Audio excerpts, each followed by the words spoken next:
Subscribe करें इस channel को और दबाइए इस बेल आइकन को सबसे पहले न्यू वीडियो देखने के लिए।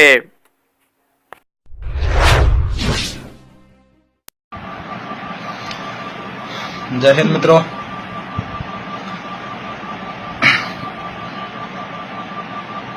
आज ये वर्दी मैं अंतिम बार पहन रहा हूँ क्योंकि मेरा डिजाइन एक्सेप्ट हो गया।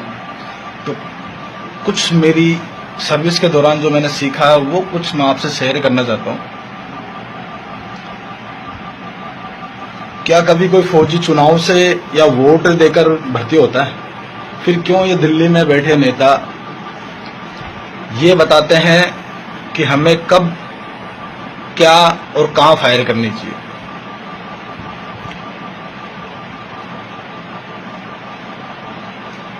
हद होती है जब कोई दिल्ली में बैठे ये बोलता है कि नहीं, इनको कौन सी गन दी जाए कौन सी नहीं। अगर मैं मान लूं ये नेता अपनी सुरक्षा के अंदर पेटल गन यूज करवाए, हमें कोई दिक्कत नहीं, हम भी यूज कर लेंगे। खुद की सिक्योरिटी में इनको AK-47 चाहिए, लेकिन जब वहां जवान अगर किसी बॉर्डर पे लड़ रहा है तो उसको पेटल गन चाहिए। इतनी अजीब हमारे देश का सिस्टम खराब है, अभी से नहीं 70 साल से। एक धूर्त व्यक्ति आजादी के बाद ही आर्टिकल 370 लगाकर ही देश की सुरक्षा का सौदा उसने कर दिया था, जिसके अनुसार उसने इतना बांध दिया था कि जिसकी हद नहीं है। कुछ बैठे ये ज्ञान देते हैं और व्यवस्था पूर्वक देखना पड़ता है कि मतलब एक कोई घटना नहीं, कई घटनाएं। भारत की सेना इतनी भी कमजोर नहीं है कि वहां पे 1990 में हमारे ही देश के मूल नागरिक वहां से भगा दिए जाए। व्यवस्था पूर्व वहां देखा जा रहा था कि अपने ही भाइयों के घर उजड़ रहे थे। बंगाल में भी सेम वही है, फायर के आदेश नहीं है कहीं भी। वहां से दिल्ली में बैठ के नेता ये डिसीजन देता है किस सीमा पर हमें, किस बॉर्डर पर हमें फायर करनी चाहिए और किस पर नहीं। आतंकियों के लिए मानवाधिकार है, नेताओं के लिए मानवाधिकार है, अभिव्यक्ति की आजादी है, पर एक फौजी के लिए नहीं। एक भड़वा बैठकर ये कहता है फौजी होते बलात्कारी है, फौजी होते मरने के लिए है, वो और देश में जिंदा है। अभिव्यक्ति की आजादी उन लोगों के लिए है जिनको ये ही पता नहीं कि वर्दी होती क्या है। वो फौज के लिए अंट संट जब मर्जी बकते रहता है। अगर एक नेता दिल्ली में बैठ के ये कहता हमें किस महीने में फायर करनी चाहिए, किसी में नहीं, ये देश की सुरक्षा का ही सौदा है। जब आतंकियों को सुधरने का मौका देके उसको फौज में भर्ती कराया जाता है, आतंकी का अर्थ होता है उस देश को मिटाने के लिए आतंकी बना है। क्या उसको नौकरी मिलता है वो राष्ट्रभक्त बन जाएगा? फौजी नेताओं को शहीद का दर्जा है, अभिनेत्री को शहीद का दर्जा है, लेकिन इस देश के लिए मरने वाले अर्धसैनिक बलों को शहीद का दर्जा नहीं है। नेताओं की पेंशन है लेकिन अर्धसैनिक बलों के जवानों की पेंशन नहीं है। क्यों? नेता को सीमा पर लड़ते हैं या किसी कहां पर लड़ते हैं मुझे इतना बता दे। और फिर उनको मतलब ही क्या है कि वो एक जवान जब भर्ती होता है तो वो अपना योग्यता के अनुसार होता है, उसमें काबिलियत के अनुसार होता है कि उसमें कितनी काबिलियत है। और हष्ट पुष्ट एक बंदा जब फौज में भर्ती होता है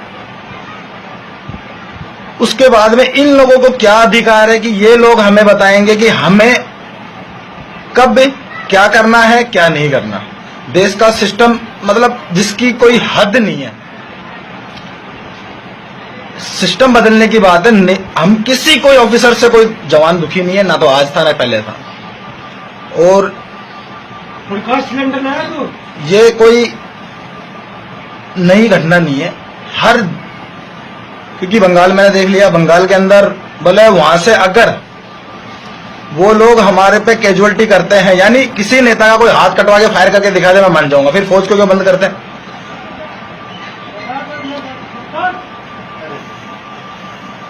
एक बंदा बैठकर हमारे देश का क्या बताऊं, इतनी हद से ज्यादा कि कोई समझ में नहीं आती। इस नौकरी को करने में ये बताइए कि नेता होता कौन है जो हमें इस चीज के लिए बताएगा कि क्यों 1990 में हमारे देश के इतने जवान हैं कि वो आराम से कश्मीरियों को वहां पर मूल निवास पर वापस बसा सकते हैं, लेकिन राजनीति खत्म नहीं होती। विदेशी रोहिंग्या आके हमारे यहाँ बस सकते हैं, पाकिस्तानी कश्मीर में आ सकते हैं, हम अपना तिरंगा जलते हुए देख सकते हैं, क्योंकि वहां उनका संविधान है, उनके नियम में है कि तिरंगा जलाना उनके लिए अपराध नहीं है।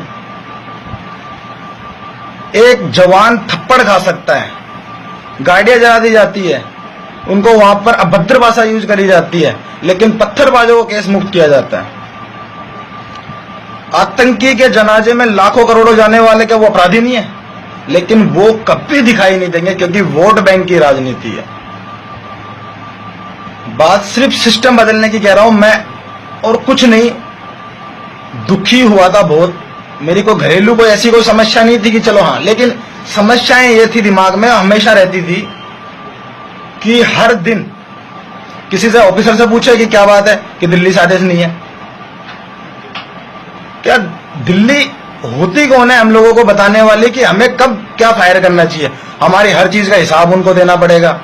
तो देश की सुरक्षा होती है। अरे विदेश से तो सीख रहे हो तो इजराइल से चाइना से सीखो कि वो अपनी सेना पर देश की सबसे बड़ी बजट उनका उन पे खर्च होता है। या नेता बैठ के सोचता है कि उसको कितनी तनख्वाह दी जाएगी, उस फौज को कितनी। यार हद है, कम से कम शहीद का दर्जा उन नेताओं को देके हमारी आत्माएं तो मत जोड़ो। क्या फौज को शहीद का दर्जा नहीं मिलना चाहिए? उनको पेंशन नहीं मिलनी चाहिए? नेताओं को किस बात की पेंशन दी जा रही है? और फिर व्यवसाय की बात आती है तो एक अगर कोई भी सरकारी कर्मचारी हो, चाहे वो किसी भी उसका हो, वो और व्यवसाय नहीं कर सकता, पर लेकिन एक नेता राज की पदाधिकारी होते हुए वो कितने भी बिजनेस कर सकता है। सारे नियम सब कुछ देश में उनके लिए लागू है, लेकिन एक जवान या किसी के लिए ये नियम लागू नहीं है कि एक व्यवसाय के अलावा वो और नहीं कर सकता। मेरी ये घरेलू समस्याएं थी कि दिल्ली में बैठा नेता जब ये बोलता है कि हमें किस अनुसार कब फायर कब नहीं करना चाहिए, इन्हीं कारणों से मैंने रिजाइन दिया है। और जितना किया पूर्ण ईमानदारी से करके, मैं इस वर्दी में शायद अंतिम बार आपके सामने लाइव आ रहा हूं। क्यों मेरा आज रिजाइन एक्सेप्ट हो गया, लेकिन मेरे भाई आप आवाज बनो पूरे देशवासी, नहीं तो इस देश की सुरक्षा का सौदा अभी से नहीं, आजादी के बाद से शुरू होता है। चाहे वो मैं किसी पार्टी के लिए नहीं बोलूंगा, कोई भी पार्टी हो, आज तक उन्होंने सौदा किया है। महबूबा मुफ्ती बैठ के अगर वो डिसीजन लेती है कि अब रमजान में फायर नहीं करेंगे, पत्थरबाजों को भी केस मुक्त करेंगे, सेना पर मुकदमा तक लग जाता है इस देश में। और एक अगर गलती से अगर जहां पर फायर के आदेश नहीं है और वहां कोई फौजी अगर फायर कर दे तो वो पेशियों पे घूमता रहेगा, उसके चक्कर में अगर कोई मर गया गलती से तो फौज तो है ही, फिर सिविल जेल से और परेशान हो। क्या हमारे देश का सिस्टम ये रहेगा हमेशा? आवाज हकीकत में है कि ये सोशल मीडिया हो या जो भी, अगर जन जागृति हो तो कोई औकात नहीं है किसी आतंकी की वो जो देश में आ भी जाए, यहां तक कि संसद में भी बम फेंक दिया, या फिर कोई होटलें हमारी जाती है, या मतलब कोई भारत का एक ऐसा कोना ही नहीं बचा जहां पर आतंकी नहीं घुस सकता। सरकार जब पूरे देश मना कर दिए उन रोहिंग्याओं के लिए, तो हमारे देश में बसाने की जरूरत क्या थी? फिर एक देश और इतने संविधान, इतने नियम, सिर्फ और सिर्फ क्या फौजियों के लिए? मतलब कहीं तो कोई आत्मा झोड़ जाती होगी इन लोगों की, या बिल्कुल ही मर गई कि एक सैनिक जब मर्जी, वो एक सिविल जो सिर्फ गद्दार हैं वो आते हैं, थप्पड़ मार दिया, पत्थर मार दिया, गाड़ियां जला दी। हकीकत यह है कि 90% लोग ग्रामीण इलाके क्षेत्र से आते हैं और वो फौज में लगते हैं। अगर किसी का भी ज्यादा करके 90% अगर मरने वाले हैं, शहीद होने वाले हैं, या जो भी है, क्योंकि 100% उनमें तो 90% गरीब के ही हैं, इसलिए इन नेताओं को दुख नहीं होता, क्योंकि इनकी औलादे जानी नहीं है, तो इनको आदेश से और बिना आदेश से क्या मतलब है? लेकिन कब तक? अगर जितना जल्दी अगर सिस्टम में बदलाव नहीं हुआ तो इस देश की सुरक्षा बिल्कुल खत्म हो जाएगी। और एक कन्हैया जैसे बढ़वे जो कहते हैं कि फौजी आतंकी होते हैं, उसको ये पूछो कि अगर फौजी आतंकी होते तू बचता नहीं अभी तक? मतलब कोई सिस्टम ही नहीं है। हकीकत बता रहा हूं, अर्धसैनिक बल का कोई शहीद का दर्जा नहीं है, ना आज है ना पहले था। उनकी पेंशन भी नहीं है, क्योंकि वो शायद गरीब के हैं, गांव से आए हैं, किसान के बेटे हैं। क्योंकि वो नेताओं के बेटे तो उनकी पेंशन भी होती है। जब बूढ़े नेताओं को पेंशन मरने के बाद भी उनके परिवार को मिलती है, तो क्या फौजी को नहीं मिलनी चाहिए कभी? मेरे भाई, आप सभी से मेरी विनती है कि आप मेरी आवाज नहीं, आप सबकी आवाज इस देश के हर फौजी के लिए आवाज बने, तब ही इस देश का सिस्टम बदलेगा। नहीं तो इन लोगों को कोई मतलब नहीं है, कहीं से कोई मतलब नहीं है। ना तो ये आज हमारी बात सुनने वाले, ना कल। हाँ, जिस दिन रेस किया जाएगी इनकी सुरक्षा में, तो हमारे भाई सारे, चाहे वो पुलिस के हो चाहे फौज के हो, और ये लोग अपनी सुरक्षा के अंदर कभी भी कोई कॉम्प्रोमाइज नहीं करते कि इनको पेट्रोल गन चाहिए, इनको 47 ही चाहिए, पूरा बुलेट प्रूफ चाहिए, इनको हर चीज। अब मैं आप पर छोड़ता हूं कि आप मेरी आवाज को या अपनी आवाज को आप अपने स्तर पे बता दीजिए कि सिस्टम क्या चल रहा है, और एक आवाज उठाओ जो हकीकत में हर फौजी बच सके या देश बच सके। फौजी बचे या ना बचे, क्योंकि कश्मीरी क्या मतलब, हर सिस्टम से कहीं से भी देख लो, फौजी मजबूर है। नहीं, हाथ में हथियार लेके 6 फुट का जवान किसको वापस देगा?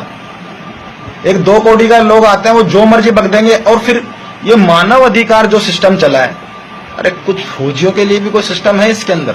या मानव अधिकार सिर्फ उन्हीं के लिए कि तारबंदी या इंटरनेशनल बाउंड्री की तार काटना वाले आदमी को मार नहीं सकते, क्योंकि मानव अधिकार उसके लिए भी लागू है? तो फिर भाई वहां पर खड़े कर रखे जिन जवानों को फायर के आदेश नहीं है, तो उनको क्यों खड़ा किया है?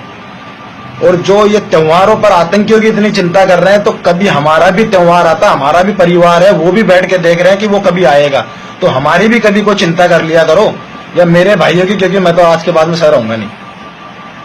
रहने का मतलब है मैं रहूंगा, इस वर्दी में नहीं रहूंगा, क्योंकि आज नहीं कल आपके भी बेटे जाएंगे, आपकी भी औलाद जाएगी, और देश को बचाना है तो सबकी औलादें भेजनी ही पड़ेगी।